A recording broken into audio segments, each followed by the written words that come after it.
యేసులో సమృద్ధి జీవం, యేసులో సమృద్ధి జీవం, యేసులో సమృద్ధి జీవం, యేసులో సమృద్ధి జీవం. సమృద్ధి అయిన ప్రభుని జీవం సమృద్ధిగా మనలను బలపరచు.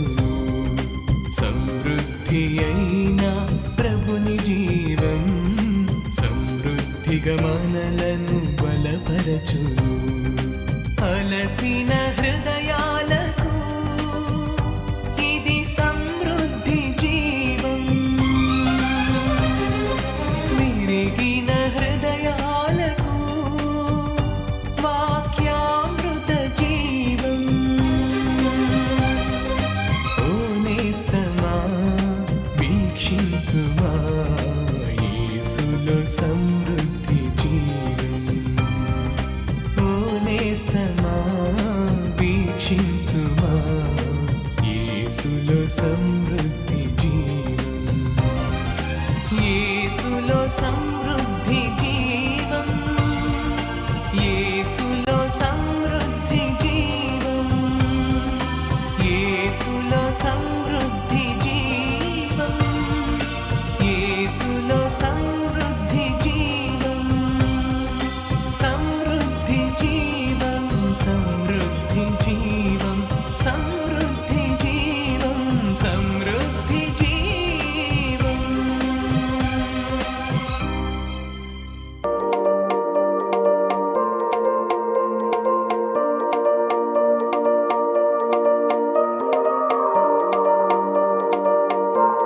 అందరూ కూడా మన పరిశుద్ధ గ్రంథాలను 140వ కీర్తన 12వ వచనాన్ని చదువుకుందామండి. బాధింపబడువారి పక్షమున యెహోవా వ్యాజ్యమాడుననియు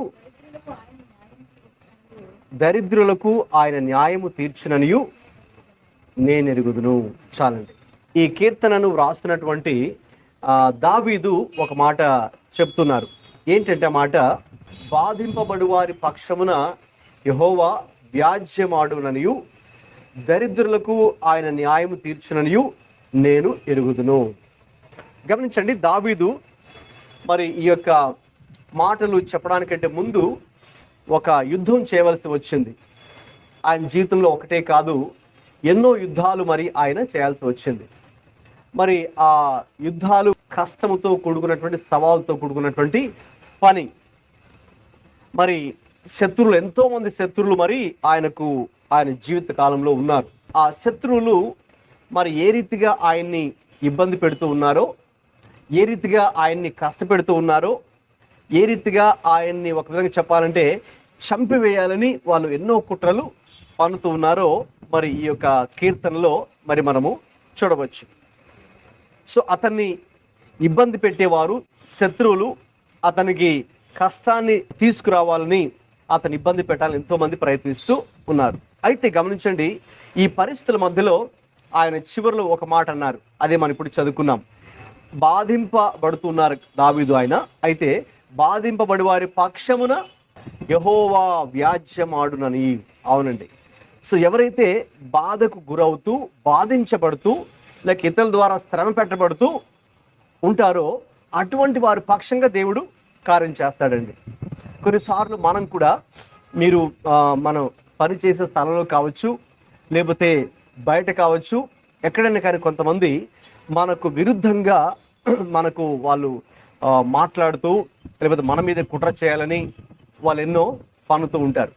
లేకపోతే మన గురించి, మన ముందేమో వారు మంచిగా మాట్లాడుతుండొచ్చు, మన వెనకాల వాళ్ళు మన గురించి చెడ్డగా మాట్లాడుతూ ఉంటారు, ఇలాగా విమర్శిస్తూ ఉంటారు. లేకపోతే ఏదో ఒక మాటలతో, కొన్నిసార్లు కదండి, మాటలతో మనల్ని గాయపెడుతూ ఉంటారు. సో అటువంటి పరిస్థితుల్లో మరి మనం అనుకుంటాం, అయితే మరి మనకి మన పక్షంగా నిలబడేవారు లేకపోతే మాట్లాడేవారు ఎవరు లేరే అని మరి మనము అనుకుంటూ బాధపడుతూ ఉంటాం. అయితే బాధింపబడి వారి పక్షముగా యెహోవా వ్యాజ్యమాడుననియు, అంటే ఆయనే ఉండి పోరాడతాడు, ఆయనే ఉండి గట్టిగా మాట్లాడే దేవుడు ఆయనే. ఆయనే ఉండి గట్టిగా పోరాడే దేవుడు ఆయనే ఉండి మరి మనకు న్యాయం తీసుకుని వచ్చే దేవుడు కూడా ఆయనే. దేవునికి స్తోత్రం. హల్లెలూయా. అయితే గమనించండి, ఈ కీర్తనలో మనం ధ్యానించినప్పుడు ఏ ఏ పరిస్థితుల్లో దేవుడు మన పక్షంగా ఉండి న్యాయం తీరుస్తాడో ఈ రోజున కొన్ని విషయాలు ధ్యానం చేసుకుందాం. లేక ఏ పరిస్థితుల్లో దేవుడు నీ పక్షంగా నా పక్షంగా ఉండి న్యాయం తీరుస్తాడు. మొట్టమొదటిగా మొదటి వచనం మొదటి భాగం చదవండి. యెహోవా దుష్టుల చేతిలో నుండి చాలండి. మొట్టమొదటిగా ఏ ఏ పరిస్థితుల్లో దేవుడు నీ పక్షంగా నా పక్షంగా ఉండి వ్యాజ్యం ఆడుతాడు అంటే న్యాయం తీరుస్తాడు, లేక మన పక్షంగా ఉండి పోరాడుతాడు, లేక మనకు సహాయం చేస్తాడంటే దుష్టులు నిన్ను ఇబ్బంది పెట్టాలని చూస్తూ ఉన్నప్పుడు. ఈ మాటలు రాస్తున్నప్పుడు దావీదుకి ఎంతో మంది శత్రువులు ఉన్నారు. వాళ్ళందరూ కూడా అతన్ని ఇబ్బంది పెట్టాలని చూస్తున్నవారు.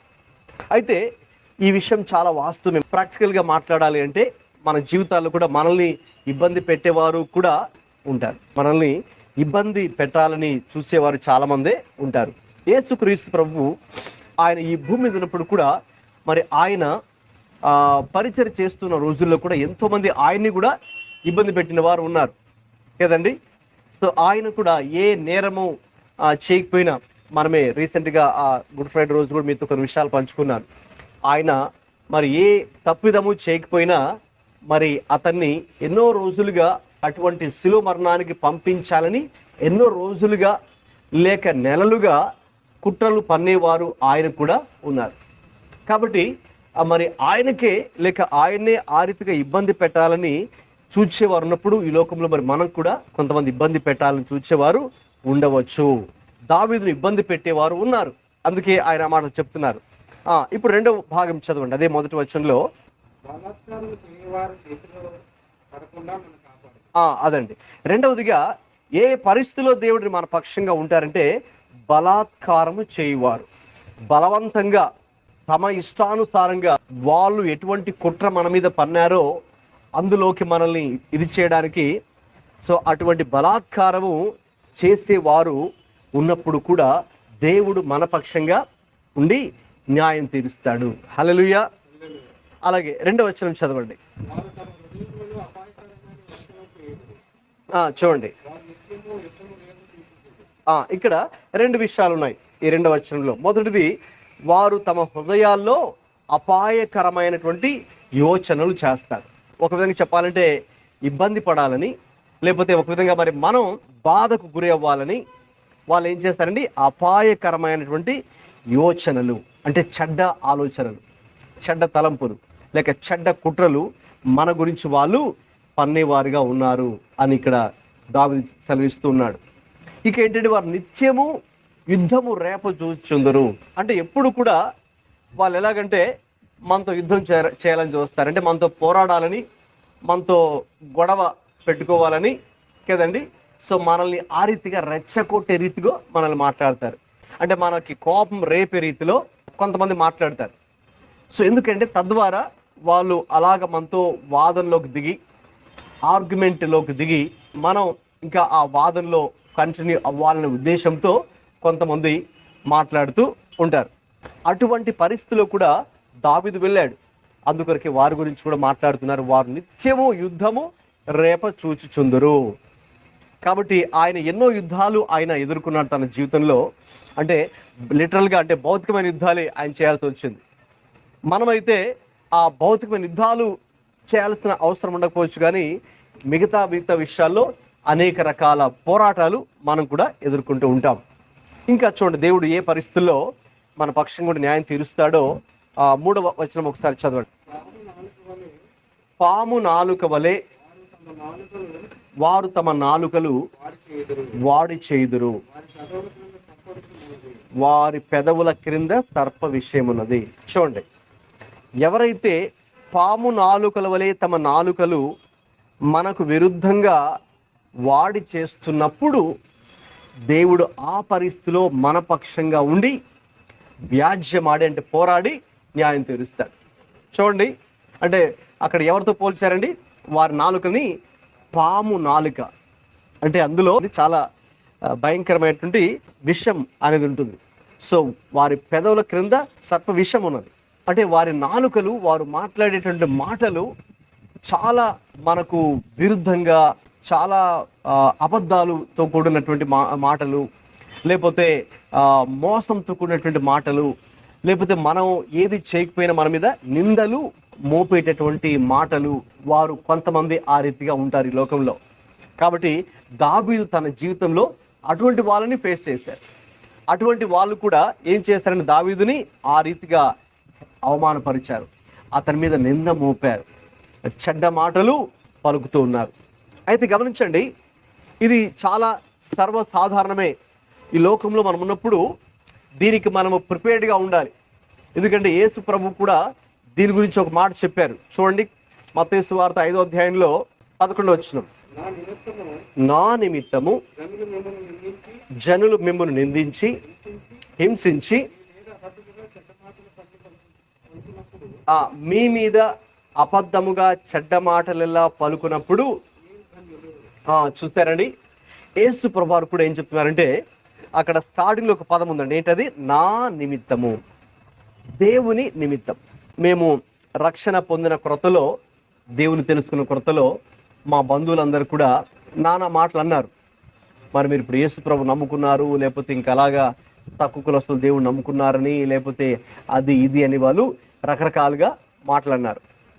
సో ఎందుకు ఆ మాటలు అన్నారంటే, మేమేదో తప్పు చేసామని కాదు, మేమేదో ఘోరం నేరం చేసామని కాదు. ఎందుకంటే కేవలం ఒకటే, యేసుక్రీస్తుని నమ్ముకున్నాం, విశ్వాసులుగా లేక క్రైస్తవులుగా మారాం.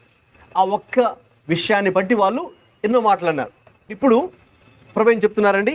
నా నిమిత్తము జనులు మిమ్మును నిందించి హింసించి మీ మీద అబద్ధముగా చెడ్డ మాటలు ఇలా పలుకున్నప్పుడు మీరు ధన్యులే. ఎందుకంటే నా నిమిత్తం కదా. సో నా నిమిత్తం వాళ్ళు మిమ్మల్ని తిడుతున్నారు, లేక మిమ్మల్ని కొడుతూ ఉండొచ్చు, తిడుతూ ఉండొచ్చు, నిందలు మోపుతూ ఉండొచ్చు. ఎవరి కోసం అంటే దేవుని నిమిత్తం. మనం ఏదో తప్పు చేసాం, నేరం చేసామని కాదు, యేసుక్రీస్తు నమ్ముకున్నాం, లేక యేసుక్రీస్తుని వెంబడిస్తున్నాం, లేకపోతే చర్చ్కి వెళ్తున్నాం, ప్రార్థన చేసుకుంటున్నాం, వాక్యం చదువుకుంటున్నాం, మంచిగా ఉన్నాం, ఈ లోకంలో దేవుడు చెప్పినట్టుగా నడుచుకున్నాం. కాబట్టి అది వాళ్ళకి పడక వాళ్ళు ఏం చేస్తున్నారంటే చాలా విధంగా వాళ్ళ మీద చెడ్డగా వాళ్ళు మాటలు చెబుతూ ఉన్నారు. ఆ విషయానికి వస్తే మరి ప్రస్తుతం మరి ఉత్తరప్రదేశ్ అనే రాష్ట్రంలో, మన భారతదేశంలోనే అటువైపు ఉత్తర భారతదేశం, నార్త్ ఇండియాలో స్టేట్ యూపీలో, ఉత్తరప్రదేశ్లో, యూపీ ఒక్కటే కాదు, చాలా నార్త్ ఇండియన్ స్టేట్స్లో క్రైస్తవుల్ని హింసిస్తూ ఉన్నారు. రీసెంట్గా కూడా నేను చెప్పాను, మీ మణిపూర్ సంఘటన గురించి చెప్పాను. మణిపూర్లో ఎలాగా క్రైస్తవుల్ని వాళ్ళు ఏ కారణం లేకుండా వాళ్ళని కొట్టడం, లేకపోతే వాళ్ళ ఇంటిని తగలబెట్టడం చాలా భయంకరంగా చేశారు. మణిపూర్ అనే రాష్ట్రంలో మొన్నటిదాకా కూడా కొన్ని రోజులు, కొన్ని వారాలు, నెలల దాకా గడిచింది. మళ్ళీ రీసెంట్గా కూడా మళ్ళీ అది స్టార్ట్ చేశారు. సో ఎందుకు అని చూస్తే వాళ్ళేమో ఏం తప్పు చేశారని కాదు, వాళ్ళు క్రైస్తవులు అనే ఒకే ఒక ఉద్దేశంతో, క్రైస్తవులు క్రీస్తుని నమ్ముకున్నారు అనే ఒకే ఒక కారణం చేత ఆ ప్రాంతంలో ఉన్నటువంటి వారిని, లేక ఇక్కడ నుంచి వెళ్ళి మరి తెలుగు వాళ్ళు కొంతమంది అక్కడ ఉన్నారు, దగ్గర 54 మంది ఎవరు తెలుగు పాస్టర్లని అక్కడ అరెస్ట్ చేసి జైల్లో పెట్టారంట. రీసెంట్గా నేను అది విన్నాను. కొంతమందిని అయితే కొట్టి ఏం లేదు, వాళ్ళని అలాగే జైల్లో పెట్టేశారు. సో ఏ కారణం చేత? క్రీస్తు నిమిత్తం. వాళ్ళు ఇలాగ యేసు ప్రభుని నమ్ముకున్నారని, యేసు ప్రభుని వెంబడిస్తున్నారని, లేక ఆయన సువార్త చెబుతున్నారని, ఆ ఒక్క కారణం చేత వాళ్ళు ఏం చేశారండి, అక్కడ ఉన్నటువంటి ఆ హైందవులు, లేకపోతే దేవుడు అంటే, యేసు ప్రభు అంటే పడని వాళ్ళు అలా వాళ్ళ గురించి ఇంకా రకరకాలుగా చెడ్డగా మాట్లాడుతున్నారు. కాబట్టి అటువంటి పరిస్థితులు మనకు కూడా మన జీవితాల్లో రావచ్చు. మనం దానికి ఒక విధంగా సిద్ధపడి కూడా ఉండాలి. అయితే ప్రభు చెప్తున్న మాట ఏంటంటే, నా నిమిత్తము జనులు మిమ్మను నిందించి హింసించి మీ మీద అబద్ధముగా చెడ్డ మాటలు ఎలా పలుకున్నప్పుడు మీరు ఎవరండి? ధన్యులు. ఎందుకంటే ఆయన దృష్టిలో మనం ధన్యులే. వీళ్ళ దృష్టిలో మనల్ని వాళ్ళు చీకొట్టచ్చు, మనల్ని తక్కువగా మాట్లాడచ్చు, మనల్ని కొంచెం కించపరచచ్చు, అవమానపరచచ్చు. కానీ దేవుని దృష్టిలో మరి మనము చాలా గొప్పవారు.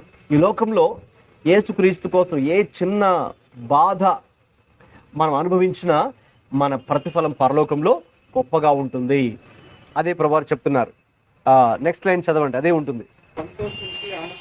సంతోషించి ఆనందించుడి, పరలోకమందు మీ ఫలము అధికమగును.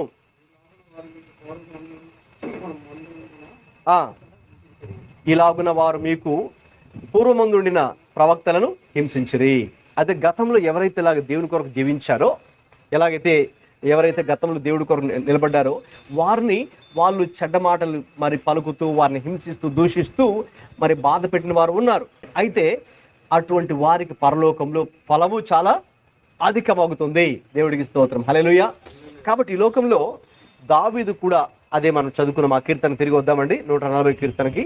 అక్కడ దావీదు కూడా మరి ఎవరైతే ఆ పాము నాలుక వలె తమ నాలుకలు వాడి చేసుకొని దావీదుకు విరుద్ధంగా వాళ్ళు మాట్లాడుతున్నారు. ఆయన ఏమీ తప్పు చేయకపోయినా, నేరం చేయకపోయినా మరి అతని గురించి తప్పుగా అబద్ధాలు మాట్లాడుతూ, మోసపూరితమైన మాటలు వాళ్ళు మాట్లాడుతూ అతన్ని గాయపెడుతూ, ఇబ్బంది పెడుతూ ఉన్నారు. అయితే చూడండి, మరి దేవుడు మనకు ఏ పరిస్థితిలో దేవుడు మన పక్షంగా ఉండి న్యాయం చేస్తారంటే, ఎవరైతే పాము నాలుకల వలె తమ నాలుకలు మనకు విరుద్ధంగా వాడి చేసుకొని మాట్లాడుతూ, ఆ విషం, పాము నాలుకలు విషం ఉన్నట్టుగా వారి మాటల్లో విషము అనేది ఉంటుంది. ఆ విషాన్ని జిమ్ముతున్నప్పుడు దేవుడు మన పక్షంగా ఉండి ఆయన న్యాయం చేస్తాడు. హల్లెలూయా. అలాగే 4వ వచనం చదవండి. యెహోవా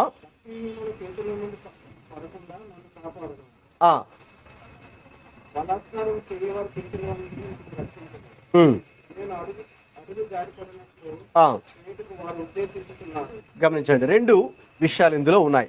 ఒకటి, భక్తిహీనులు నిన్ను దాడి చేసేటప్పుడు దేవుడు నీ పక్షంగా ఉండి వ్యాజ్యమాడి పోరాడి నీకు న్యాయం తీరుస్తాడు, నిన్ను దాడి చేసేటప్పుడు. రెండవదిగా, ఎవరైతే నీవు అడుగు జారునట్లు ఉద్దేశించినప్పుడు, అంటే వాళ్ళు ఏం కోరుకుంటారంటే మీరు కింద పడిపోవాలి అని వాళ్ళు కోరుకుంటారు కదండి. ఇప్పుడు ఎవరైనా మామూలుగా మనం అరటి పండు తిని ఆ అరటి తొక్క అక్కడ వేసామనుకోండి, ఎవరైనా అక్కడ అడుగు పెడితే కాలు జారి పడతారు కదా. సో కాబట్టి అది చూసి కొంతమంది సంతోషిస్తారు, నవ్వుకుంటారు కొంతమంది, ఆ బలి జరిగిందిరా, బలి చేశానే అని. అంటే వేరే వాళ్ళు పడినప్పుడు వీళ్ళకి సంతోషం, వాళ్ళకి దెబ్బలు తగిలినప్పుడు వీళ్ళు ఆనందిస్తారు. ఉంటారు కొంతమంది, అలాంటి వాళ్ళు కూడా ఉంటారు, చాలామందే ఉంటారు. మనం కూడా అటువంటి వాళ్ళని ఫేస్ చేస్తూ ఉండొచ్చు. మీ దగ్గర, మీ ఇంటి దగ్గర కావచ్చు, మీరు పని చేసే దగ్గర కావచ్చు, అటువంటి వాళ్ళు ఉంటారు. అంటే మనకు తర్వాత వాళ్ళు ఎటువంటి ఆలోచనలు కూడా చెప్తారంటే, మరి మనం పడిపోయే ఆలోచన చెప్తారు కొంతమంది, మనము నష్టపోవడానికి కొన్ని ఆలోచనలు చెప్తారు. అందుకే మనము అందరి ఆలోచనలు వినకూడదు. ఎందుకంటే కొంతమంది చెప్పే సలహాలు, ఆలోచనలు ఏం చేస్తాయంటే మనం కింద పడేటట్టుగా చేస్తాయి. అప్పుడు వాళ్ళు నవ్వుకుంటారు, అప్పుడు వాళ్ళు సంతోషిస్తారు. కాబట్టి అలాంటి వాళ్ళు కూడా ఉన్నారు దావీదు జీవితంలో. మరి అదే ఆయన యొక్క నాశనాన్ని కోరుకున్న వాళ్ళు కూడా ఉన్నారు. అతను నశించిపోవాలని కోరుకున్న వాళ్ళు ఉన్నారు, అతడు నష్టపోవాలని కోరుకున్న వాళ్ళు ఉన్నారు. లేకపోతే అతను రాజుగా పరిపాలిస్తుండగా మరి అబ్షాలోము తన సొంత కుమారుడే అతని మీద కుట్ర పన్ని మరి అతన్ని రాజుగా లేకుండా చేయాలని, ఒక విధంగా చెప్పాలంటే అతను పారిపోవాల్సిన పరిస్థితి వచ్చింది దావీదుకు ఒకానొక సందర్భంలో. కాబట్టి ఏం చేశారు వాళ్ళు? అతను అడుగు జారునట్లు, అంటే పడిపోయేటట్టు వాళ్ళు ఉద్దేశించారు.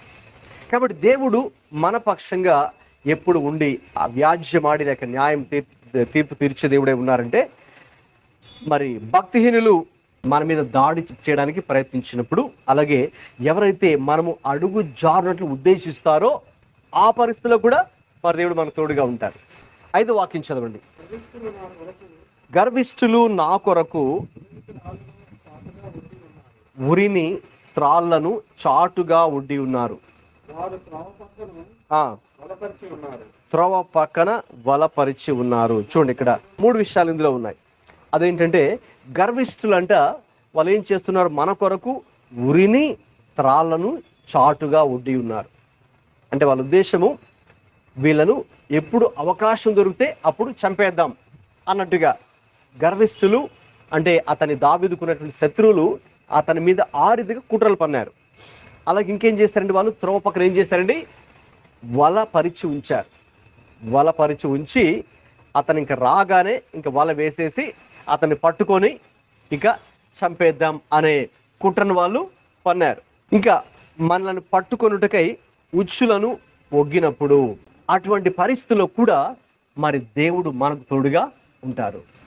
సో దావీదు తన జీవితంలో అటువంటి వాళ్ళు బయట ఎదురయ్యారు, తన సొంత ఇంటిలోనే మరి ఆ రీతిగా అతని మీద కుట్రను పన్ని, ఓకేనండి, అతనికి ఉరిని త్రాళ్ళను చాటుగా ఒడ్డి ఉన్నారు. ఓకేనండి, గర్విష్ఠులు లేక అటువంటి వ్యక్తులు త్రోవ ప్రక్కన బలపరిచారు, అతన్ని నాశనం చేయాలని, అతన్ని పట్టుకోవాలని కొన్ని ఉచ్చులు వారు పెట్టి ఉన్నారు. అటువంటి పరిస్థితుల్లో కూడా మరి దేవుడైతే ఆయనకు తోడుగా ఉన్నారు. హల్లెలూయా. వాస్తవంగా అయితే ఎవరైనా అలా చేస్తే, మనకన్నా దేవుడు లేకపోతే మనం ఈజీగా పడిపోతాం, ఈజీగా వాళ్ళ ఉచ్చుల్లో మనం పడిపోతాం, ఈజీగా వాళ్ళు ఒడ్డినటువంటి ఆ వలలో మనం చిక్కుకుపోతాం, పడిపోతాం. ఆ పరిస్థితుల్లో కూడా దేవుడు తోడుగా ఉంటాడని ఆయన వాగ్దానం చేస్తూ ఉన్నారు. ఇంకా 7వ వాక్యం చదవండి, ఇదే కీర్తన. ఆ ఆ ఏ దినమునండి? యుద్ధ దినమున, అంటే యుద్ధము జరిగే రోజులో కూడా నా తలను కాయుదవు, నా తలను భద్రపరచదవు. ఎందుకంటే యుద్ధంలో మరి చాలా మంది మరి తలలు ఎగిరిపోతూ ఉంటాయి యుద్ధం జరిగేటప్పుడు. దావీదు కూడా ఎన్నో యుద్ధాలు ఆయన ఎదుర్కొన్నాడు, ప్రస్తుతం కూడా ఒక యుద్ధాన్ని ఆయన ఎదుర్కోబోతున్నాడు ఈ యొక్క మాటలు మరి వ్రాసేటప్పుడు కూడా. కాబట్టి ఆ యుద్ధంలో ప్రభువా, మరి నేనైతే యుద్ధానికి వెళ్ళాలి, అయితే ఆ యుద్ధంలో నా తలను నీవు కాపాడండి, నా తలను నీవు కాయుదువు. కాబట్టి యుద్ధ దినమున కూడా దేవుడు మన పక్షముగా వ్యాజ్యమాడి, అంటే పోరాడి మనకు న్యాయము తీరుస్తాడు. రైట్, మన యొక్క తలను కూడా ఆయన భద్రపరుస్తాడు, అంటే ఆయన భద్రత మనకు తోడుగా ఆయన ఉంచుతాడు. ఎప్పుడు ఆయన భద్రత తోడుగా ఉంటుందంటే మన చుట్టూ మనకు భద్రత ఉండదు, అంతే కదండి. యుద్ధం అన్నప్పుడు ఇంకా ఏమాత్రం కూడా భద్రత అక్కడ ఉండదు. ఆ యుద్ధంలో ఎప్పుడు ఎవరు చనిపోతారో, ఏ సైనికులు లేక ఏ మంత్రి లేకపోతే ఏ సైన్యాధికారి లేకపోతే ఏ రాజు మరి చనిపోతారో మనకు తెలియదు.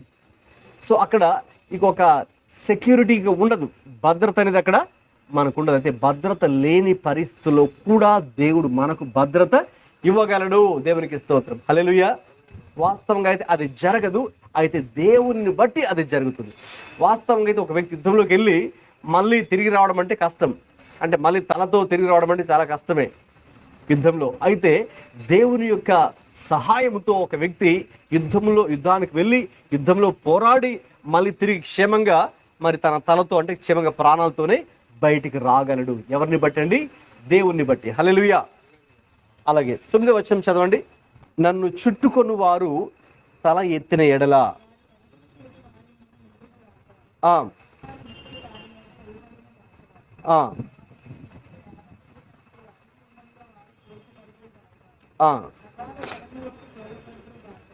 గమనించండి, ఇక్కడ ఈ వచనం ప్రకారం చూస్తే ఎప్పుడు దేవుడు మన పక్షముగా ఉండి వ్యాజ్యమాడి పోరాడి మనకు న్యాయం తీరుస్తాడంటే మనుషులు మనలను చుట్టుముట్టినప్పుడు.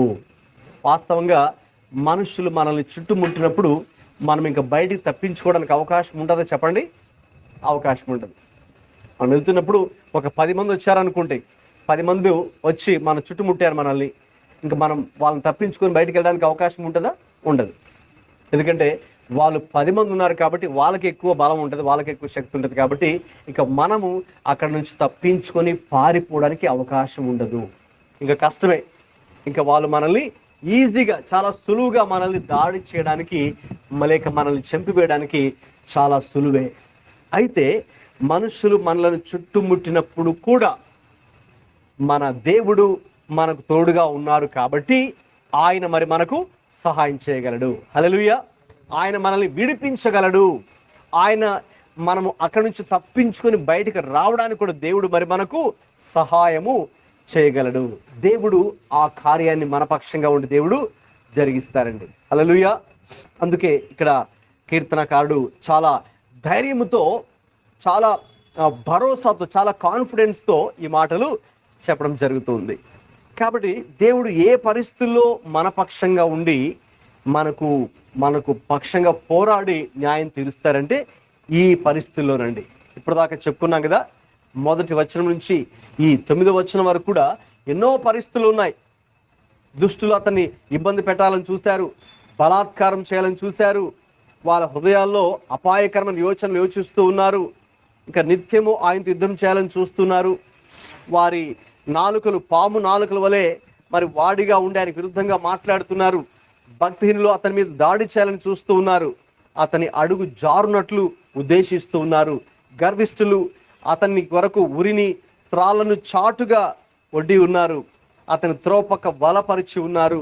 అతన్ని పట్టుకోవడానికి ఉచ్చులు మరి ఒగ్గి ఉన్నారు. అలాగే యుద్ధం చేస్తూ ఉన్నారు. ఇక అతన్ని చుట్టుముట్టి ఉన్నారు. అన్ని పరిస్థితులలో, అన్ని రకాల పరిస్థితుల గుండా దావీదు వెళ్ళినప్పుడు దేవుడు అతని పక్షముగా ఉండి, ఇప్పుడు చదవండి 12వ వచనం. బాధింపబడు వారి పక్షమున యెహోవా వ్యాజ్యమాడుననియు దరిద్రులకు ఆయన న్యాయము తీర్చుననియు నేను ఎరుగుదును.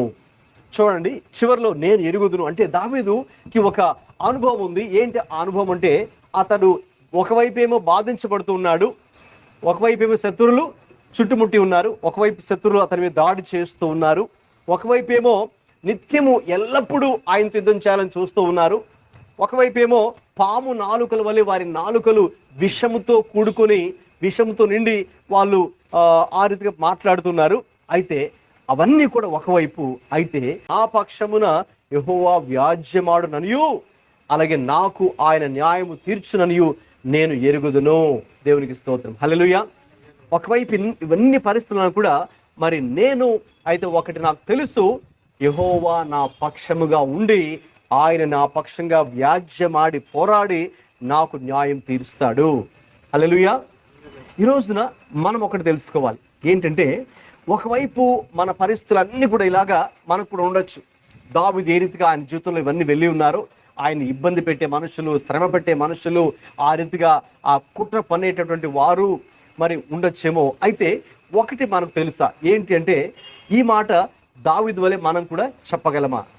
యెహోవా నా పక్షముగా ఉన్నాడు, యెహోవా నా పక్షంగా వ్యాజ్యమాడేవాడు, అలాగే యెహోవా నాకు న్యాయము తీర్చే దేవుడు అని మీకు తెలుసా? ఎస్, అది మనం తెలుసుకోవాలి. అది దేవుడు ఈరోజు కోరుతున్నాడు. ఎందుకంటే దావీదు ఆ అనుభవాన్ని కలిగి ఉన్నాడు. దావీదు అయితే నేను దాన్ని ఎరుగుదును, నాకు బాగా తెలుసండి, నాకు అదైతే బాగా తెలుసు, దేవుడైతే నా పక్షంగా ఉండి ఆయన నా పక్షంగా పోరాడి న్యాయం తీరుస్తాడు, నాకు సహాయం చేస్తాడు అనేది చాలా కాన్ఫిడెంట్గా, చాలా భరోసాతో ఆయన ఈ మాటలు చెబుతున్నట్టుగా ఈ రోజున మనం కూడా అలాగే ఎరిగి ఉండాలి. అయితే ఎప్పుడు అది సాధ్యపడుతుందంటే, మనము దేవునితో వ్యక్తిగత సహవాసంలో మాత్రమే అది సాధ్యం. అంతే కదండి. నాకు ఫలాని ఎమ్మెల్యే నాకు తెలుసండి అని ఎప్పుడు చెప్పగలం? ఆయనతో మీరు టచ్లో ఉన్నప్పుడు, కాంటాక్ట్లో ఉండి బాగా క్లోజ్గా ఉండి కదండి, మీరు ఎక్కువ సార్లు కలుసుకొని లేకపోతే ఆయనతో మాట్లాడి ఒక మంచి పరిచయం ఏర్పడిన తర్వాతే మనం ఏదైనా పరిస్థితి వచ్చే నాకు ఆయన ఉన్నాడండి, ఆయన నాకు తెలుసు అని అప్పుడు మనం ఆయనతో చెప్పగలం. ఆయనతో మనకు వ్యక్తిగత పరిచయం లేకుండా మరి నాకు ఆయన తెలుసు, ఈయన తెలుసు అని మనము చెప్పగలమా? చెప్పలేం. చెప్పినా దానికి ఎటువంటి విలువ కూడా ఉండదు. అలాగే దావీదు ఇలాగే చెబుతున్నాడంటే అర్థం ఏంటి? దావీదు ఇదిగో నేను నాకు ఇది తెలుసు బాగా, అటువంటి బాధించబడి వారి పక్షంగా ఆయన ఉంటాడు, అటువంటి దీనుల దరిద్రుల పక్షంగా ఆ దేవుడు ఉండి వ్యాజ్యమాడి పోరాడి అలాగే ఆయన న్యాయం తీరుస్తాడు అని ఎలాగే చెప్పగలుగుతున్నాడంటే, దావీదు దేవునితో ఆయనకున్నటువంటి సహవాసాన్ని బట్టి. హల్లెలూయా. దావీదు దేవుణ్ణి అంత బాగా ఎరిగి ఉన్నాడు, అంత క్లోజ్గా ఎరిగి ఉన్నాడు, దేవుడితో అంత సన్నిహిత సహవాసము కలిగి ఉన్నాడు. కాబట్టి ఆయన మాటలతో ఆ దేవుణ్ణి ఆ రీతిగా చెప్పగలడు. అందుకే గమనించండి, ఇప్పుడు దేవుడు నీ పక్షంగా ఈరోజు ఉండాలంటే, లేక నా పక్షంగా దేవుడు ఉండి వ్యాజ్యమాడి పోరాడి న్యాయం తీర్చాలంటే మనం ఏం చేయాలో కూడా మరి కొన్ని విషయాలు మీతో చెప్పి అప్పుడు మరి మనము ప్రార్థనలోకి వెళ్దాం. అయితే మనం ఏం చేయాలి? దావీదు ఏం చేశాడు, అదే పని మనం కూడా ఈరోజు చేయాలి. చూడండి, ఇదే 140వ కీర్తనలో లాస్ట్ వచనం, చివరి వచనం చదవండి, 13వ వచనం.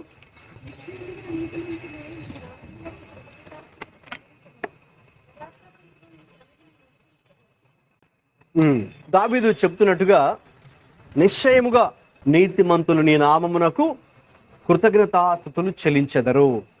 అతడు చేసిన మొట్టమొదటి పని ఏంటి అంటే దేవునికి ఆయన కృతజ్ఞతాస్తుతులు చెల్లించుట. ఇంకొక మాటలు చెప్పాలంటే దేవుణ్ణి అతడు బాగా స్తుతించే వ్యక్తి. ఎవరండి? దేవుని స్తుతించే వ్యక్తి, దేవుణ్ణి ఆరాధించే వ్యక్తి. అందుకే అతడి చిన్ననాటి నుంచే ఒక అలవాటు దేవుణ్ణి స్తుతించడము, దేవుణ్ణి ఆరాధించడము. మరి అతడు అందుకే ఈ కీర్తనలు అంటే పాటలు, ఈ పాటలు రాస్తూ కూడా దేవుణ్ణి ఏం చేస్తున్నాడండి? స్తుతిస్తున్నాడు, దేవుణ్ణి ఆరాధిస్తూ ఉన్నాడు. అతడు చూడండి, ఎప్పుడు దేవునికి అతడు ఈ కృతజ్ఞతలు లేక స్తుతులు చెల్లిస్తున్నారంటే ఆయన శత్రువులు అతన్ని దాడి చేస్తున్నప్పుడు మా పాము నాలుకల వలె వారి నాలుకతో కూడా, నాలుక మీద కూడా విషముతో విషపుతో కూడినటువంటి మాటలు, మోసముతో కూడినటువంటి మాటలు, కుట్రలు కుతంత్రాలు పన్నుతున్నటువంటి సందర్భంలో కూడా ఆయన శత్రువులు ఆయన చుట్టుముట్టినప్పుడు కూడా దావీదు దేవుణ్ణి స్తుతించాడు. హల్లెలూయా. దావీదు దేవుణ్ణి ఆరాధించాడు, దావీదు దేవుణ్ణి కొనియాడాడు. అది చాలా చాలా అద్భుతమైన విషయం. మరి మనము అలాగా కూడా దేవుణ్ణి స్తుతించగలమా? మన శత్రువులు మన చుట్టుముట్టినప్పుడు, లేక మనకు పరిస్థితులు వ్యతిరేకంగా మారినప్పుడు, మనం అనుకున్నది జరగనప్పుడు, లేక మనకు కావలసిన వారే మన రక్త సంబంధికులే లేక బంధువులే, బాగా పరిచయస్తులే ఇక మన మీద కుట్ర పన్నుతూ, మన మీద విషం కక్కుతూ, అలాగే మన గురించి చెడ్డగా మాట్లాడుతూ మనల్ని మీద దాడి చేయాలని ప్రయత్నించినప్పుడు, దాడి అంటే భౌతికంగా వచ్చి కొట్టడమే కాదు, మాటలతో కూడా దాడి చేస్తారు కదండి. కాబట్టి అలాగా వారు మాటలతో కూడా మనల్ని గాయపెట్టాలని ప్రయత్నించిన సందర్భంలో కూడా మనం ఏం చేయాలంటే మొట్టమొదటిగా దావీదు వలె దేవుణ్ణి స్తుతించడం. ఎలాగ స్తుతించాడో కీర్తన 9:1 కూడా మనం చూడగలం. చూడండి, వచనాన్ని చదవండి. 9వ కీర్తన 1వ వచనం. యెహోవాను ఎలా దావీదు స్తుతిస్తున్నాడు? నా పూర్ణ హృదయముతో నేను యెహోవాను స్తుతించెదను. కాబట్టి ఈ రోజున మరి మనము ఆ పరిస్థితుల మధ్యలోనే ఒక పని మనం చేయాలి. మన పూర్ణ హృదయంతో దేవుణ్ణి స్తుతించాలి. మన పూర్ణ హృదయంతో దేవుణ్ణి స్తుతించడం అలవాటు చేసుకోవాలి. ఆ పరిస్థితులు ఎవరైనా సరే భయపడిపోతారు. మరి ఆ పరిస్థితులు ఎవరైనా సరే అతని శత్రువులు చుట్టుముట్టినప్పుడు దాడి చేయడానికి, తర్వాత ఆయన యుద్ధంలో కూడా ఉన్నాడు కదండి, యుద్ధంలో కూడా ఉన్నాడని చెప్తున్నాడు. ఆ యుద్ధంలో ఉన్నప్పుడు కూడా మరి దేవుని ఎలా స్తుతించగలడు? చుట్టూ శత్రువులే అతన్ని ఆయుధాలు పట్టుకొని సిద్ధంగా రెడీగా ఉన్నారు, అతనితో పోరాడడానికి, అతన్ని చంపివేయడానికి. మరి శత్రువులు రెడీగా ఉన్నారు, సిద్ధంగా ఉన్నారు. అయితే ఆ పరిస్థితుల్లో కూడా దావీదు దేవుణ్ణి స్తుతించగలడు. అది ఎలా సాధ్యపడిందంటే ఏదో ఒక్కసారి రాత్రే వచ్చింది కాదు కదండి. ఆ దేవుని స్తుతించడం అనేటటువంటి లక్షణము తన జీవితంలో మొదటి నుంచి ఉన్నటువంటి ఒక మంచి అలవాటు. కాబట్టి అతడు ఆత్మీయుడు కాబట్టి దేవుణ్ణి అతడు స్తుతించేవాడు. మనకి ఇటువంటి పరిస్థితులు ఎదురైనప్పుడు మనం ఏం చేయాలంటే మనం కూడా వాళ్ళతో పోరాడేది కాదు, వాళ్ళతో మరి మనం తగులుకి వెళ్ళేది కాదు. మనం ఏం చేయాలి? మనము సైలెంట్ అయిపోయి దేవుణ్ణి స్తుతించడం మనం స్టార్ట్ చేయాలి. అందుకే మనకి ఇప్పుడు మన పోరాటము మనుషులతో కాదు అన్నాడు పౌలు గారు ఎఫెసీ పత్రిక 6:12లో. మన పోరాటము ఒక విధంగా చెప్పాలంటే మనుషులతో కాదు, ఆ మనుషులు వెనకాల ఉండి ఆ చెడ్డ కుట్రలు చెడ్డ పనులు చేస్తున్నటువంటి ఎవరండి? సాతానే కదా చేయించేది, సాతాను కూడా అలా చెడ్డగా మాట్లాడించేది వాడే కదా. కాబట్టి మనమేమో వీళ్ళ మీద తగులుకి వెళ్ళిపోతాం. ఎవరైనా ఏదైనా ఒక మాట అన్నప్పుడు వాళ్ళ మీదకి మనం గొడవకి వెళ్ళిపోతాం. కానీ అయితే మనం ఏం చేయాలంటే వారిలో ఉండి వారిలోకి సాతానుగాడు దూరి వాడే ఆ మాట పలికించాడు కాబట్టి ఎవరిని గద్దించాలండి? సాతానుని గద్దించాలి. అందుకే యేసు ప్రభువు ఒకసారి ఒక పని చేశారు. ఒకసారి ఆయన శిష్యుడే పేతురే, ఆయన ప్రభు ఏమో సిలువ గురించి మాట్లాడుతూ ఉంటే, మరి నేను వెళ్ళాలి, అక్కడ సిలువకి అప్పగించబడాలి కదా అని చెప్పినప్పుడు, అయ్యో ప్రభువా మీక సిలువ దూరమవునుగాక తండ్రి అని పేతురు అన్నాడు. అన్నప్పుడు అంటే సిలువకి మీరు వెళ్ళొద్దు ప్రభువా అని పేతురు అంటే ఏమన్నాడండి యేసయ్య? సాతానా అని సాతానుని గద్దించాడు. అంటే పేతురులో దూరి చెప్పినటువంటి సాతాను చెప్పిన ఆ మాటను యేసయ్య గద్దించాడు. కాబట్టి మనం కూడా మన పోరాటము మనుషులతో కాదు. ఆ ఎఫెసీ 6:12 ప్రకారం చూస్తే ఈ యొక్క లోకనాథులతో, వాయుమండల అధిపతులతో, అంటే దురాత్మల సమూహముతో, అంటే సాతాను శక్తులతోనే మనము ఈరోజు పోరాడుతూ ఉన్నాము. వాడే ఆ దురాత్మల సమూహంతో ఉన్నటువంటి ఆ సాతానే ఇప్పుడు మన మీదకి దాడి చేయడానికి వస్తూ ఉన్నాడు. కాబట్టి ఆ పరిస్థితుల్లో వాడు పారిపోవాలి అంటే మరి మనం దేవుని స్తుతించాలి. అందుకే యాకోబులో ఒక మాట చూద్దాం. యాకోబు రాసిన పత్రిక 4వ అధ్యాయము 7వ వాక్యం చదవండి. కాబట్టి దేవునికి లోబడి ఉండుడి, అపవాదుని ఎదురించుడి, అప్పుడు వాడు మీ యొద్ద నుంచి పారిపోవును.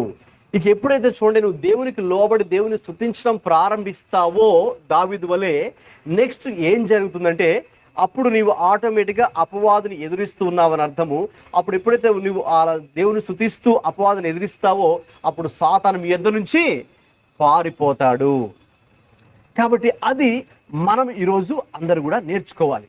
దావీదు వలె అటువంటి శత్రు మూక అతన్ని చుట్టుముట్టినప్పుడు, అటువంటి దుష్టులు చెడ్డవారు అతని శత్రువులు అతని కుట్రలు పన్నుతూ ఉండగా, రకరకాలుగా అతని మీద దాడి చేయాలని ప్రయత్నిస్తుండగా, దావీదైతే అతని పూర్ణ హృదయంతో ఎప్పుడైతే దేవుణ్ణి స్తుతించడం, ఆరాధించడం, మరి ఆయన ఆటోమేటిక్గా ఎవరు చెప్పాల్సిన అవసరం కూడా లేకుండానే ఆ పరిస్థితులు దేవుని స్తుతించడం అతడు అలా చేశాడో, ఆరాధించాడో, దేవుడు అతనికి తర్వాత గొప్ప విజయం ఇచ్చాడు.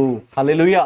అందుకే పూర్ణ హృదయంతో మనం చేసే ఆ స్తుతి ఆరాధనలో గొప్ప విజయము దాగి ఉన్నది.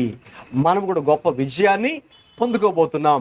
కాబట్టి అది మనం పొందుకోవాలంటే ఖచ్చితంగా మన ప్రభువుని మన పూర్ణ హృదయంతో ఎప్పుడు కూడా బయటకే చెప్పవలసిన అవసరం లేదు, కానీ మన హృదయం లోపల కూడా మనం ఏదైనా ప్రయాణం చేస్తున్నా, పనుల్లో ఉన్నా, ఇంకా ఏదైనా వేరే స్థలంలో ఉన్నా, మన అంతరంగంలో కూడా దేవుణ్ణి అలాగే దేవుని స్తుతిస్తూ ఆరాధిస్తూ ఉండవచ్చు. అది తప్పకుండా మనకి గొప్ప విజయాన్ని అనుగ్రహిస్తుంది. దేవునికి స్తోత్రం. హల్లెలూయా. అలాగే ఆ 9వ కీర్తన ఆ మొదటి వచనంలో ఇంకొక మాట కూడా దావీదు చెప్తూ ఉన్నాడు.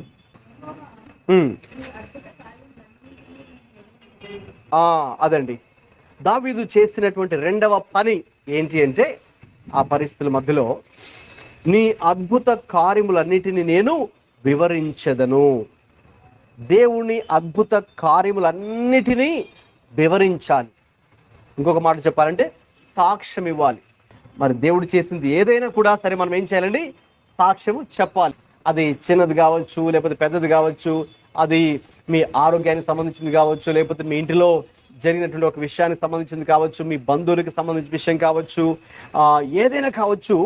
అంటే అక్కడ ఇది దేవుడు జోక్యం చేసుకొని నాకు ఇలా సహాయం చేశాడండి, ఆ రోజు నేను ఇలా ప్రార్థించాను కాబట్టి దేవుడు నాకు ఇలా సహాయం చేశాడు, లేక ఫలాని వాళ్ళ మనసు దేవుడు మార్చేశాడు, లేకపోతే ఫలాని ఒక అపాయం నుంచి దేవుడు తప్పించాడు, లేకపోతే ఫలాని అనారోగ్యం వచ్చినా కూడా దేవుడు నన్ను స్వస్థపరిచాడు, లేకపోతే ఫలాని పరిస్థితుల్లో ఒక కన్ఫ్యూజన్లో ఉన్నాను, మరి దేవుడు నాకు మంచి తలంపును ఆ రోజు ఇచ్చాడు, ఒక మంచి ఆలోచన ఇచ్చాడు, లేదంటే ఆ రోజు నేను ఒక రాంగ్ డెసిషన్ తీసుకునేవాడిని, అయితే దేవుడు ఇచ్చిన ఆలోచనతో, వాక్యం ద్వారా, దేవుడు నాకు ఇచ్చిన ఆలోచన ద్వారా ఆ రోజు ఒక రాంగ్ డెసిషన్లోకి నేను వెళ్ళిపోకుండా, అంటే తప్పుడు నిర్ణయం నేను తీసుకోకుండా ఆ రోజు నేను ఒక రైట్ డెసిషనే తీసుకున్నానండి.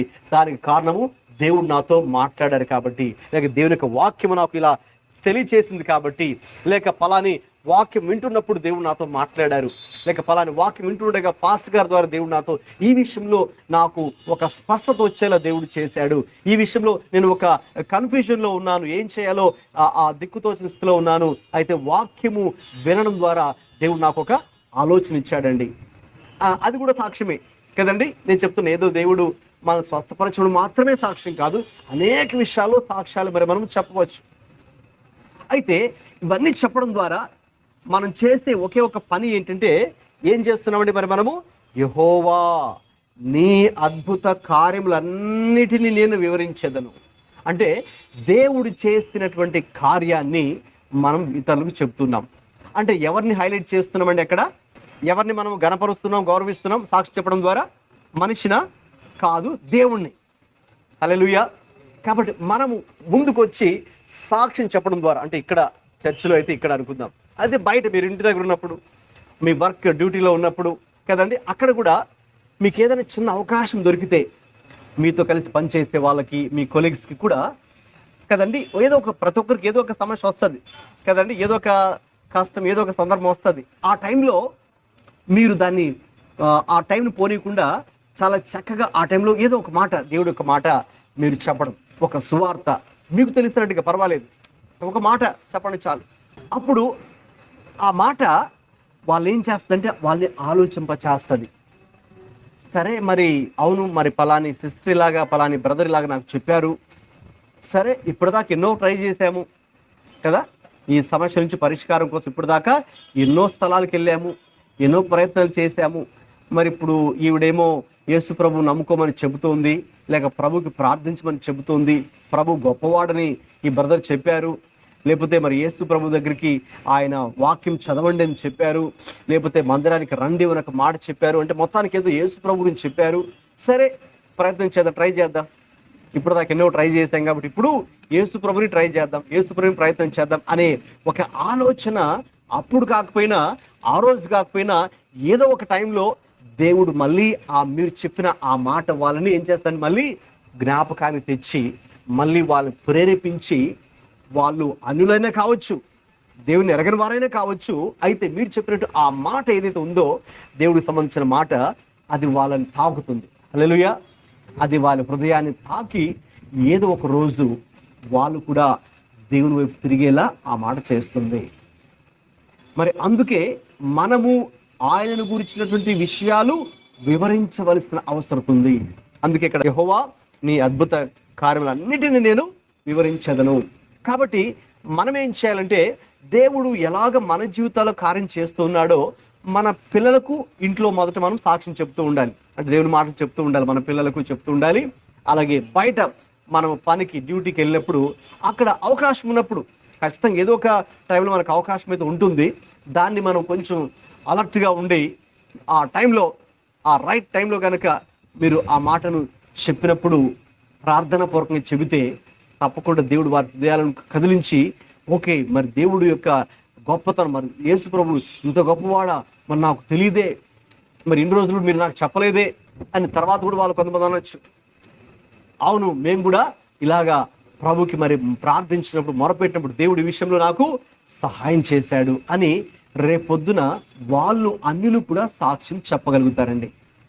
ఇదంతా ఎలా సాధ్యమవుతుందంటే, విశ్వాసులుగా ఉన్న మరి మనము మన జీవితాల్లో మరి దేవుని అద్భుత కార్యములు అన్నిటినీ వివరించాలి. చూసారండి, అక్కడ అద్భుత కార్యములు కొన్నిటిని అని చెప్పట్లేదు దావీదు, ఏం చెప్తున్నాండి, అన్నిటినీ, అద్భుత కార్యములు అన్నిటినీ వివరించదను. కాబట్టి అన్ని విషయాల్లో దేవుడు మీకు ఎలా తోడుగా ఉండి సహాయం చేస్తూ ఉన్నారో వాటిని మనము మన తరంలో మన యొక్క కుటుంబీకులకైనా, బంధువులకైనా, ఇరుగు పొరుగు వారికైనా, మనతో కలిసి జాబ్ చేసేవారికైనా, పని చేసేవారికైనా దాన్ని సాక్ష్యము రూపంలో మరి మనము చెప్పాలి. అది చాలా చాలా ప్రాముఖ్యం. అందుకే దావీదు చూసారా, ఎందుకు మరి ఇన్ని 150 కీర్తనలు మరి ఆయన మరి అందులో వేరే వాళ్ళు కూడా రాస్తూ ఉన్నారు, అయితే చాలా మట్టుకు ఎక్కువ శాతము ఆయన రాసినవే ఉన్నాయి. అయితే ఎందుకు మరి ఆయన అని రాయగలిగారంటే, ఆయన ఇప్పుడు మనకు సాక్ష్యం చెప్తున్నారు, అంతే కదండి. ఈ మాట ఈరోజు ఎవరు వింటున్నారు, మనం వింటున్నాం. కాబట్టి ఇప్పుడు ఆయనైతే లేడు, దావీదు అనే మనిషి లేడు, ఎప్పుడో చనిపోయాడు. అయితే ఆయన రాసినటువంటి ఈ మాటలు లేక ఈ పాటలు, కీర్తనల ద్వారా ఈరోజు మనకు ఆయన మనకు కంటికి కనబడకపోయినా మనకైతే ఒక మనిషిలాగా నిలబడి మనతో ఆయన చెప్తున్నాడు, ఇదిగోండి నేను ఇటువంటి సిచ్యువేషన్ ఫేస్ చేశాను నా జీవితంలో, ఇదిగోండి నాకు కూడా బోల్డ్ మంది శత్రువులు ఉన్నారు, ఇదిగోండి ఆ శత్రువులు మామూలు శత్రువులు కూడా కాదు, వాళ్ళ నాలుకలు పాము నాలుకల వలె ఒకరండి విషాన్ని చిమ్మేటటువంటి మనుషులే, వాళ్ళు కూడా చాలా చెడ్డవాళ్ళే, అయినా కూడా ఇదిగో నేను ఒక మాట నేను ఎరుగుదును, ఏంటంటే ఆ బాధింపబడే వారి పక్షంగా దేవుడు తోడుగా ఉండి సహాయం చేసి వ్యాజ్యమాడంటే పోరాడి ఫైటింగ్ కూడా చేసి అవసరమైతే ఇదిగో మనకు న్యాయం తీరుస్తాడు, అది నాకు తెలుసు అని ఈ రోజున ఒక మనిషి పక్కన నిలబడి మనకు చెబుతున్నట్టుగా ఈ వాక్యం మనకు చెబుతున్నప్పుడు ఆయన మనకు కూడా సాక్ష్యము చెబుతూ ఉన్నాడు. హల్లెలూయా. ఆయనే గనక ఆ మాటలు చెప్పి ఉండకపోతే ఆ రోజు మనకు ఈ సాక్ష్యము అందుబాటులో ఉండేది కాదు. అందుకే ఈ రోజున మనము మౌనంగా ఉంటే ఇక నెక్స్ట్ జనరేషన్కి, మన పిల్లలకి కావచ్చు, మన బంధువులకు కావచ్చు, వాళ్ళకు కూడా నిజమైన దేవుడు ఎవరో తెలియదు మనం మౌనంగా ఉంటే. అందుకే మనం మౌనంగా ఉండకూడదు. మనము మన దేవుడి గురించి నోరు తెరవాలి, మనము మాట్లాడాలి. వాళ్ళు ఏమనుకున్నా పర్వాలేదు. ఇప్పుడే వాళ్ళకి అర్థం కాకపోవచ్చు చెప్పినప్పుడు కదండి. ఇప్పుడే వాళ్ళు ఏంటి వీళ్ళు ఇలా మాట్లాడతారు అలా మాట్లాడతారు అన్నట్టుగా వాళ్ళు మనల్ని తక్కువగా చూసి మాట్లాడచ్చేమో, అయినా పర్వాలేదు, నోరు తెరవండి, మాట్లాడండి. ఒక మాట, 4 మాటలు దేవుడి గురించి మీకు తెలిసినవే చెప్పండి, పర్వాలేదు. మీరు ఎలా ఈ దేవుణ్ణి అనుభవిస్తున్నారో అదే సువార్త అంటే కదండి. ఒకసారి మరి ఒక స్త్రీ, సమరయ స్త్రీ గురించి మనం బైబిల్లో చదువుతాం. మరి ఆవిడ ఒకసారి నీళ్లు చేదుకోవడానికి బావి దగ్గరికి వచ్చింది. మిట్ట మధ్యాహ్నం 12 గంటలకి వస్తే మరి అక్కడే యేసు ప్రభువారు ఆయన శిష్యులు కూడా ఉన్నారు. సమరయ అనే ప్రాంతానికి చెందినటువంటి ఒక స్త్రీ. మరి ఆమె మంచి వ్యక్తి కూడా కాదు. ఆమె యొక్క గుణం, క్యారెక్టర్ మంచిది కాదు, చెడ్డ స్త్రీ. అయినా కూడా మరి యేసు ప్రభు ఆమెతో కొంతసేపు దేవుని మాటలు చెప్పడం ద్వారా అంతే ఆమె యొక్క హృదయము మారిపోయింది. వెంటనే ఏం చేసిందండి, వెంటనే ఆ నీళ్ళు కూడా చేదుకోకుండా కొండ కూడా పక్కన పెట్టేసి వాళ్ళ ఊరికి వెళ్ళిపోయింది. వాళ్ళ ఊరు పరిగెత్తుకుంటూ వెళ్ళిపోయి, రండి రండి రండి, నేను ఒక రక్షకుడిని చూశాను, ఒక దేవుణ్ణి నేను చూశాను. అంటే నా జీవితాన్ని అంతా బయటపెట్టి, అంటే ఏం జరుగుతుందో నా జీవితంలో దాన్ని తెలిసి దాన్ని ఆయనే గ్రహించిన వాడిగా, ఒక ప్రవక్త, ఒక మెస్సయ్య, ఒక రక్షకుడిని నేను చూశాను. ఆయన చాలా అద్భుతంగా ఆయన మనతో మాట్లాడుతున్నాడు, రండి మీరు వచ్చి చూడండి ఆ దేవుణ్ణి అని ఏం చేసిందండి, ఒక మాట చెప్పింది అంతే. అంటే ఆమె దేవుడి గురించి పెద్దగా ఏం చెప్పలేదు, ఏదో ఒక మాట ఆమె తెలిసి చెప్పింది అంతే. దాంతో మొత్తం ఊరంతా వచ్చేసారు. ఆ రోజు అక్కడ విని యేసయ్య చెప్పిన సువార్త, యేసయ్య చెప్పిన మాటలు విని వారిలో చాలా మంది రక్షణ పొందిన వారు ఆ రోజు ఉన్నారు. సో దీనికి కారణం ఏంటండి, ఆ రోజు ఆ సమరయ స్త్రీ చెప్పినటువంటి సాక్ష్యమే. ఆమెకి ఏం తెలిసింది తక్కువే, అయినా కూడా ఆమెకి ఏం తెలుసో అదే, ఆ తెలిసినటువంటి ఆ మాటలు, దేవుడి గురించిన మాటలు ఆ ఊర్లో వెళ్ళి చెప్పింది అంతే. మొత్తం ఊరంతా వచ్చేసారు. ఊరంతా వచ్చి ఆ యేసు దగ్గరకు ఊరందరినీ కూడా నడిపించింది. చాలా గొప్ప విషయం కదండి. అందుకే గొప్ప సువార్థికురాలుగా మారింది. సమరయ స్త్రీ ఒక గొప్ప సువార్థికురాలుగా మారిపోయింది ఆ రోజు. సో మనం కూడా అలాగా సువార్థికులుగా మారాలి. అంటే దేవుని సువార్త చెప్పేవారుగా మనం ఉండాలి. అంటే మన పని మనం చేసుకుంటూనే, మనకి అవకాశం ఉన్నప్పుడు మన బంధువులకి, మన ఇరుగు పొరుగు వారికి, మనతో కలిసి పనిచేసే వారికి కూడా అవకాశం దొరికినప్పుడు ఏదో మీకు తెలిసిన ఒక మాట వారికి తప్పకుండా అది చెప్పాలి. చెప్పినప్పుడు చూడండి, దేవుని యొక్క నామము మహింపరచడం జరుగుతుంది. కాబట్టి దావీదు చేసినటువంటి పని అది. ఇక మూడవదిగా ఒక మాట మీద చెప్పేసి ప్రార్థన చేసుకుని ముగించుకుందామండి. చదవండి 9వ కీర్తన 2వ వచనం. మహోన్నతుడా, నేను నిన్ను గూర్చి సంతోషించి హర్షించుచున్నాను. మొదటిగా నేను చెప్పిన విషయం ఏంటంటే, దేవుడు నీ పక్షముగా వ్యాజ్యమాడి న్యాయము తీర్చాలి అంటే దావీదు వలె మనం మొదట దేవుని పూర్ణ హృదయంతో స్తుతించాలి అని చెప్పాను. రెండవదిగా దేవుని అద్భుత కార్యములన్నిటినీ వివరించాలి అంటే సాక్ష్యం ఇవ్వాలి అని చెప్పుకున్నాం. ఇక చివరిగా దేవుని గూర్చి లేక దేవునిని బట్టి సంతోషించి హర్షించాలి. హల్లెలూయా. దేవునిని గూర్చి లేక దేవునిని బట్టి మన జీవితాల్లో సంతోషించి హర్షించాలి. ఇప్పుడు చూడండి, మన బంధువులకో లేకపోతే మన ఇరుగు పొరుగు వారికో మనకన్నా ఇంకా బెటర్ జాబ్ ఉండొచ్చు, లేకపోతే మనకన్నా వాళ్ళకి ఇంకా ఒక పెద్ద ఇల్లు ఉండొచ్చు, లేకపోతే మనం అద్దెంట్లో ఉంటున్నాం, వాళ్ళకి సొంతలే ఉండొచ్చు, లేకపోతే వాళ్ళకు ఇంకా బాగా మన దగ్గర ఉన్న దానికన్నా ఇంకా ఎక్కువ డబ్బులు వాళ్ళ దగ్గర ఉండొచ్చేమో. సో కొన్నిసార్లు మరి మనం అవి చూసి మనం వాళ్ళతో పోల్చుకొని మనం ఏం చేస్తున్నాం, అయ్యో మరి వాళ్ళకి బాగా ఉంది, మాకు ఇది లేదే అని మరి మనము కొన్నిసార్లు బాధపడిపోతూ ఉంటాం కదా. అయితే అలా ఎప్పుడు కూడా మనం వేరే వాళ్ళతో పోల్చుకోకూడదు. ఎందుకంటే వేరే వాళ్ళతో మనం పోల్చుకుంటే మనం బాధపడతాం, లేదంటే కొంతమందితో పోల్చుకుంటే మనకి అతిశయమన్నా మనలో వస్తుంది. అంటే మనకన్నా తక్కువ వాళ్ళతో పోల్చుకుంటేనేమో అబ్బో మనం వాళ్ళకన్నా ఇంకా గ్రేట్ అనుకుంటాం మనం. అంటే మనలో అతిశయం ప్రవేశిస్తుంది. మనకన్నా గొప్ప వాళ్ళతో మనం పోల్చుకుంటే అయ్యో మనకి వాళ్ళలాగా మనకి తెలియదే అని కృంగిపోతాం కదండి. అయితే రెండు మంచివి కాదు, కృంగిపోవడం మంచిది కాదు. వాళ్ళని చూసి వాళ్ళకన్నా మనం ఇంకా గ్రేట్లో హై స్టేజ్లో ఉన్నాం లేని అతిశయించడం లేక గర్వించడం కరెక్ట్ కాదు. సో అయితే ఈ రోజున మనము దేన్ని బట్టి హర్షించాలి, దేన్ని బట్టి సంతోషించాలి? మనము కలిగి ఉన్న దాన్ని బట్టి కాదు. అంటే ఈ లోక సంపదను బట్టో, వస్తువులు బట్టో, డబ్బును బట్టో, మరొక దాన్ని బట్టి మనం సంతోషించడం కాదు. కానీ చాలా స్పష్టంగా ఉందండి అక్కడ ఏంటండి, నీ దేవునిని బట్టి. హల్లెలూయా. ఈ రోజున నీవు నీ దేవుని బట్టి సంతోషించాలి. ఎందుకంటే ఈ రోజు నేను నిజమైన దేవుని తెలుసుకున్నానండి, నాకంతే చాలు. నాకు ఏమున్నా లేకపోయినా నాకంతే చాలండి. నేను నిజమైన దేవుని నేను తెలుసుకున్నాను.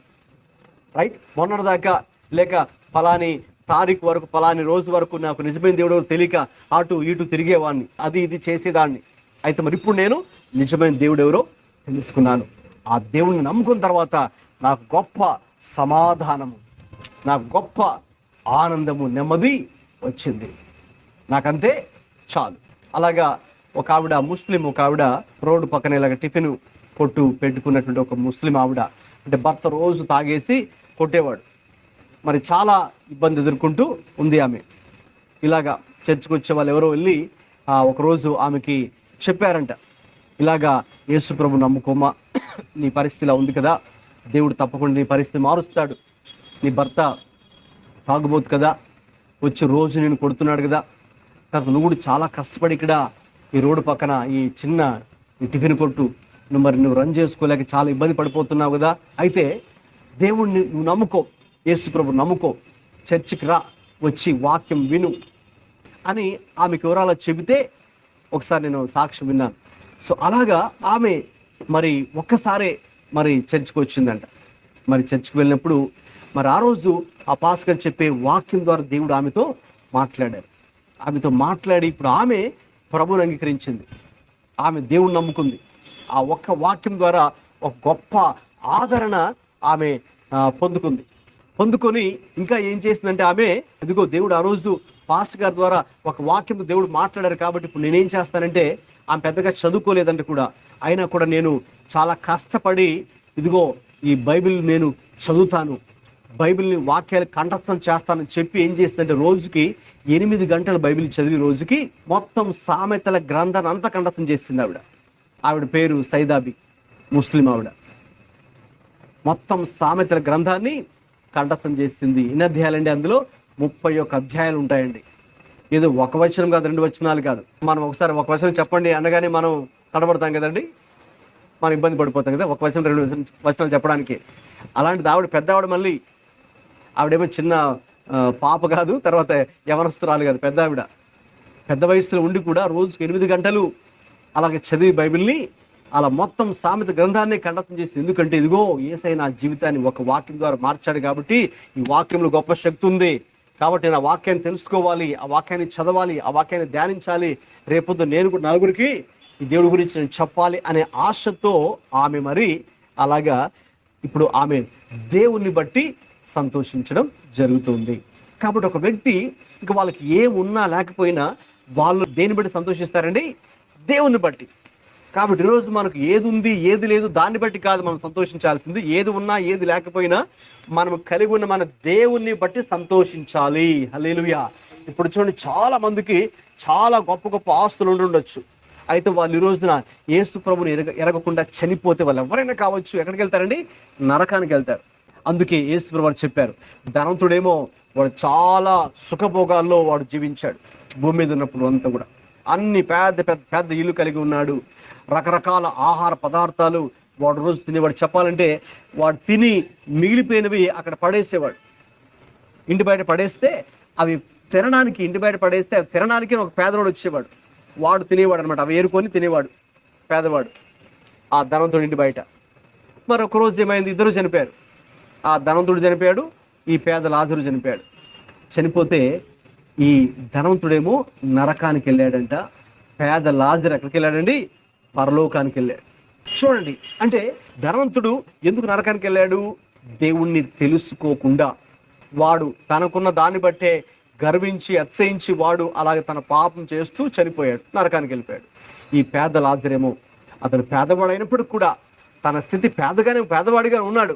అయితే ప్రభువుని నమ్ముకున్నవాడు, ప్రభువుని అంగీకరించినవాడు, నిజమైన దేవుడు ఎవరో తెలుసుకున్నవాడు, తన పాపాలు ఒప్పుకున్నవాడు, తన పాపాల విషయమే పశ్చాత్తాపడ్డాడు. ఇక దేవునికి భయపడేవాడు, దేవుడు అంటే భయము భక్తి ఉంది. ఇంకా ఆయన చెప్పినట్టుగా ఆయన వాక్యానుసారంగా నడుచుకునేవాడు కాబట్టి ఇక అతడు చనిపోయి ఎక్కడికి వెళ్ళాడండి? పరలోకానికి వెళ్ళాడు. అక్కడ సంతోషంతో జీవిస్తున్నాడు. ఈ భూమి మీద కూడా కష్టపడ్డాడు. ఈ భూమి మీద పెద్దగా ఏమీ ఆస్తిపాస్తులు ఏమీ లేవు. ఇంకా చెప్పాలంటే అడుక్కొని కూడా తిన్నవాడే. అయితే దేవుణ్ణి కలిగిన వాడు కాబట్టి దేవుణ్ణి బట్టి గనక నీవు ఈ రోజున హర్షిస్తే, లేక సంతోషిస్తే, లేక దేవుణ్ణి బట్టి సంతృప్తి కలిగి జీవిస్తే మనకు అదే గొప్ప ఆనందము, అదే గొప్ప సంతోషము, అదే మనల్ని చివరికి దేవుని దగ్గరికి నడిపిస్తుంది. అంతేకాని ఈ లోకంలో మనకు అది ఉంది, ఇది ఉంది, దీన్ని బట్టి మనకి సంతోషం రాదు. ఇంకా చెప్పాలంటే ఎంత ఎక్కువ ఆస్తు ఉంటే అంత మరి మనకు మనశ్శాంతి అనేది ఉండదు. మనము ఏదైతే కలిగి ఉన్నామో దాంతోనే సంతృప్తి చెంది దేవుణ్ణి బట్టి సంతోషించి ఆనందించగలిగితే దేవుడు తప్పకుండా మరి మనకు సహాయం చేస్తాడు. హల్లెలూయా. ఈ రోజున దేవుడు మనతో మాట్లాడిన ఈ విషయాన్ని బట్టి దేవుడికి స్తోత్రాలు చెల్లిద్దాం, ప్రార్థన చేసుకుందాం. మొట్టమొదటిగా మనం చూసాం ఏ పరిస్థితుల్లో దేవుడు మన పక్షంగా ఉండి న్యాయం చేస్తాడో. దావీదు జీవితంలో అయితే దుష్టులు అతను ఇబ్బంది పెడుతున్నప్పుడు, బలాత్కారం చేసేవారు మరి ఇబ్బంది పెట్టాలని చూసేవారు, మరి అపాయకరమైన ఆలోచనలు అతను ఏడల చేస్తున్నవారు, ఆ యుద్ధం చేయాలని ఆలోచిస్తున్న వారి పరిస్థితుల్లో కూడా దేవుడు తన తోడుగా ఉన్నారు, న్యాయం చేశారు అంట. అలాగా మరి దేవుడు అతని తోడు న్యాయం చేయాలంటే ఈయనేం చేశారంటే దేవుని స్తుతించాడు, దేవుడి గురించి సాక్ష్యం ఇచ్చాడు, దేవుని బట్టి సంతోషించాడు. దేవుడు మన జీవితాల్లో కూడా అది మనకు చేయునుగాక. తలలు వంచండి, కళ్ళు మూసుకోండి, ప్రార్థన చేద్దాం. ఈరోజు మనతో దేవుడు మాట్లాడిన మాటను బట్టి కూడా మనం ప్రార్థన చేద్దాం. ప్రభువు బాధింపబడి వారి పక్షముగా ఉండి వ్యాజ్యమాడి న్యాయము తీర్చే దేవుడని సెలవిచ్చి ఉండగా, ఈ రోజున మనం ఎటువంటి పరిస్థితి కూడా వెళ్తున్నా సరే మన పక్షంగా మన దేవుడు మనకు తోడై ఉన్నాడని, ఆయనే మన పక్షముగా ఉండి వ్యాజ్యమాడి మనకు న్యాయం తీర్చే దేవుడని ఎరిగిన వారమై విశ్వాసముతో ప్రార్థన చేద్దాం. విశ్వాసముతో ఆయన వైపు చూద్దాము. ఆయన తప్పకుండా మరి మనకు ఆయన సహాయం చేసే దేవుడై ఉన్నారు. అయితే మనము చేయవలసింది మనము చేయాలని కూడా చెప్పి ఉన్నాను. మనం మొట్టమొదటిగా దేవుని ఎల్లప్పుడూ పూర్ణ హృదయంతో దావీదు వలె స్తుతించాలని అని చూసి ఉన్నాము. అలాగే దేవుని యొక్క అద్భుతమైన కార్యములన్నిటినీ వివరించేవారుగా, అనగా సాక్ష్యం ఇచ్చేవారుగా కూడా మనం ఉండాలని చూసాము. ఇక చివరిగా మనం దేవునిని బట్టి సంతోషించేవారిగా, హర్షించేవారిగా ఉండాలని కూడా చూసాము. అటువంటి కృప పరిశుద్ధాత్మ దేవుడు మనందరికీ కూడా దయచేయునుగాక.